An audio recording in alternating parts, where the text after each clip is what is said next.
ditetapkan sembahyang safar. Mana sembahyang dalam perjalanan tu terus dua lah, pakai ni lah.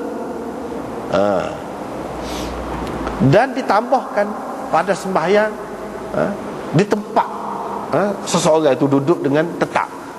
Yang ni di tempat bermukim seseorang tu, fil hadar. Hak tu hak ditambah. Hak tu ditambah. Mana daripada 2 jadi 4. Hak 3 tu tidak, lagu tu dah. Hak 2 tu pun lagu tu dah. Hak misalnya subuh tu 2, tu tak ada apa-apa. Hak maksud di sini hak 4 kemudian hari ni. Hak kita tengok 4 learn ini. Asalnya 2. Asalnya 2. Jadi asal tu bila? Hak asal ni maksudnya bila di sini. Kemudian ditambah tu 2 lagi sehingga jadi 4. Zuhur, Isya, Asar itu bila? Adakah pada malam Mi'raj itu? Maknanya ditentukan sembahyang di 2 pada masa tu? Atau sebelum itu? Sebelum itu.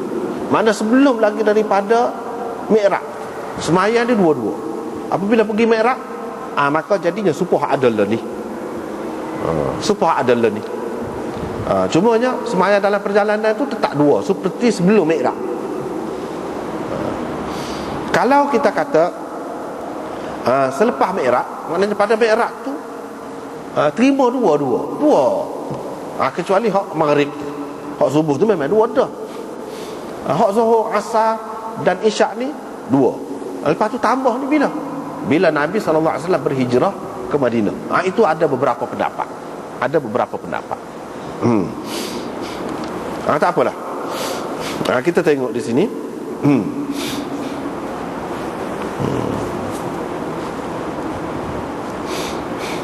Hadis ini termasuk dalam hadis muskil. Sebab apa? Sebab zahirnya bercanggah dengan ayat Quran yang lain. Ayat Quran iaitu wa idza darabtum fil ard falaysa alaykum junahun an taqsuru minas salah in khiftum an yaftinakumul ladzina kafaru. Apabila kamu berjalan di muka bumi, maka tidak menjadi kesalahan kepada kamu untuk kamu qasarkan sembahyang. Bermakna sembahyang hak asal tu maknanya 4, tidak qasar. Sembahyang asal tu 4, tidak qasar. Mana kalau kita nak qasar boleh. Lagu mana hak kata ni sembahyang ni ditetapkan sembahyang safar. Kalau ditetapkan sembahyang safar, maknanya hak safar tu 2 dah lah. Apa yang kata tidak salah kepada kamu kalau dia berjalan dalam perjalanan kamu qasarkan sembahyang? Maknanya asalnya tidak qasar. Apa maknanya ditetapkan dalam safar ni? Apa makna kalau tetap tu makna sebelum pada tu 2 dah. Ni dia kata tak apa kamu nak qasar dalam perjalanan, bermakna sebelum pada tu tidak qasar, penuh. Apa makna? Dia nampak bercanggah situ. Sedangkan hadis ini menunjukkan bahawa tak ada qasar. Untuk sembahyang safar ni tak ada qasar daripada awal lagi. Sudah ditetapkan begitu. Sedangkan dalam ayat Quran ni nampak tidak. Mana asalnya tidak qasar. Boleh kita nak qasar tu boleh. Yang keduanya, hadis ini ia bercanggah dengan perbuatan Aisyah yang tersebut di dalam hadis yang lain, iaitu dia menyempurnakan sembahyang qasar. Dia menyempurnakan sembahyang safar. Yang ini dia tidak qasar. Kalau sembahyang qasar ini ditetapkan, sembahyang safar ini ditetapkan makna dalam bentuk qasar, apa yang Aisyah tu sembahyang tamam, sempurna kan? Itu persoalan.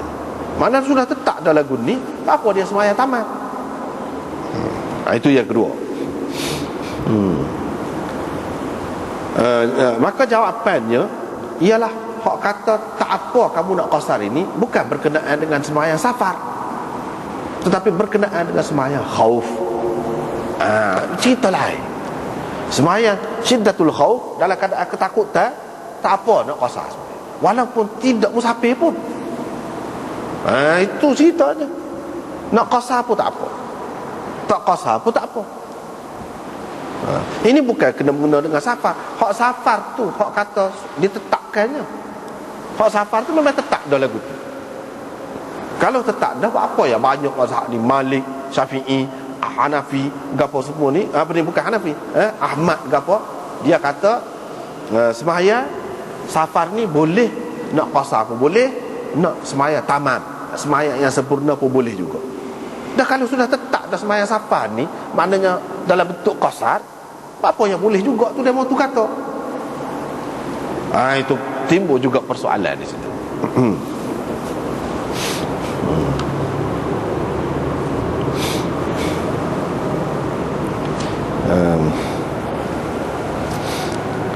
Yang kedua iaitu tak apalah ni.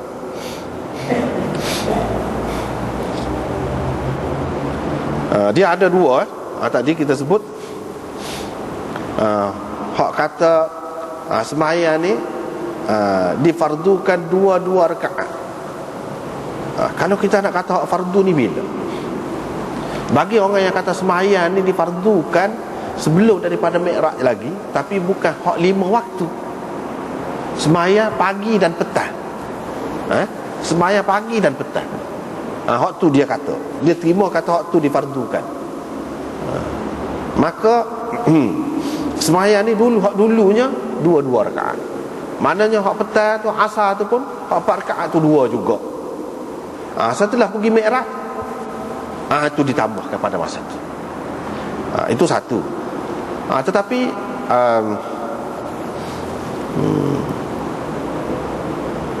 bagi orang yang mengatakan sembahyang ni baru difardukan, sebelum pada tu tak ada fardu pun, baru difardukan pada Mi'raj. Kalau ada pun sembahyang sebelum pada tu tidak dalam bentuk fardu, dalam bentuk pilihan. Nak sembahyang boleh, tak sembahyang pun tak apa. Begitu. Ataupun sembahyang tu maksudnya sembahyang hak 2 waktu tadi tu lah. Gitu je dalam hadis sebutnya.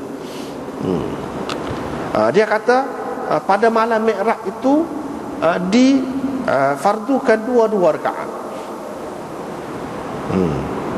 Lepas pada tu ditetapkan sembahyang safar, mana 2 rakaat tu teruslah. Lepas pada Mi'raj tu pun terus. Lepas pada tu pun begitu. Tapi ditambah untuk sembahyang hadar. Untuk sembahyang hadar itu ditambah bila? Bila tambah tu? Kalau kita kata tambah ni mengikut setengah ulama, dia kata bila berhijrah ke Madinah. Sedangkan Nabi SAW lepas pada turun daripada Mi'raj tu, kan Jibril ajar dia, tunjuk sembahyang kepada dia. Sembahyang pada ketika tu berapa rakaat? 4 rakaat dah. Bermakna hak tambah tu masa mana? Bila tambah?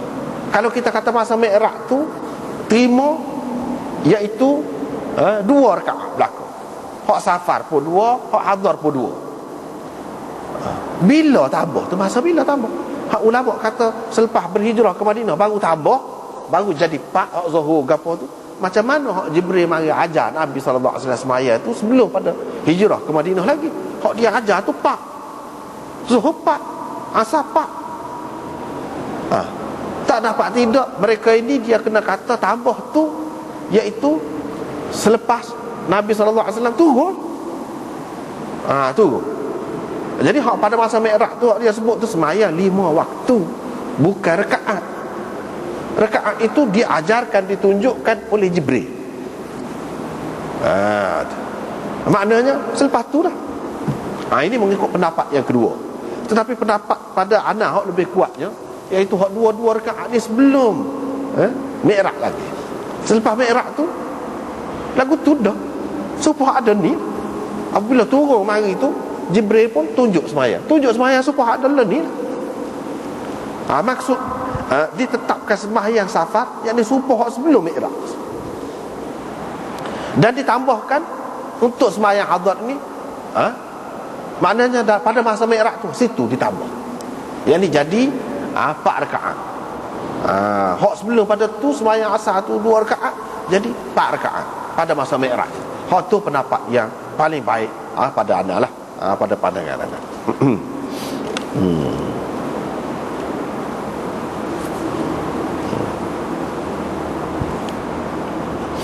Ibnul Arabi juga berpendapat begini, hak ditambah ni pada masa Mi'raj.